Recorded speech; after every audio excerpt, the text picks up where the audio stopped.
అలాగే మాకు ప్రతి ఇచ్చిన 1000 రూపాయలు కూడా ట్రెజరీ ద్వారా బిల్లు వస్తుందండి.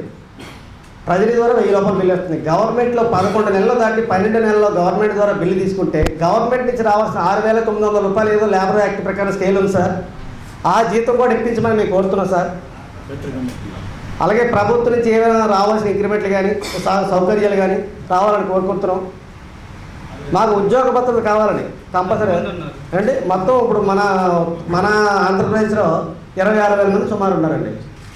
మన విశాఖ జిల్లాలో 1,500 మంది సుమారు ఉన్నారండి. మన విశాఖ జిల్లాలో 40 మండలాలు ఉన్నాయండి. 40 మండలాలకి సుమారు 10 ఏజెన్సీ మండలాలు 11, ప్లెయిన్ మండలాలు 29 అండి. మొత్తం 40 మండలాలు కలిపి 1,500 మంది సుమారు ఉన్నామండి.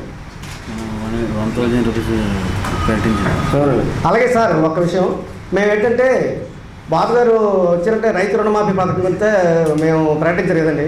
దానికి మేము ఈ మధ్యనే మేము కార్యవర్గం ఎన్నుకున్నాం. గత 5వ తారీఖుని మేము ఆ కార్యవర్గంలో ఒక తీర్మానం కూడా చేసామండి. రుణమాఫీ కష్టసార సాధ్యమైంది, అయినా చంద్రబాబు నాయుడు గారు చేస్తారంటే ఇప్పుడు ప్రస్తుతం ఆయన చెప్తున్నారు లోటు బడ్జెట్ ఉంది, చేయలేమని పరిస్థితిలో ఉంది, దీని గురించి ఆలోచిస్తున్నాడు. అది తప్పు కాదండి, ఆలోచించడండి. చేస్తారని నమ్మకం జనాల్లో ఉంది. జనాలు కూడా ఏవైనా తీసుకోలేదు, చేయలేడేమో దన్నాలు అటువంటి ఏం చేయలేదు. ఎందుకంటే బాబు గారి మీద నమ్మకం ఉంది, చేస్తారేమో అని. దానికి మా వంతు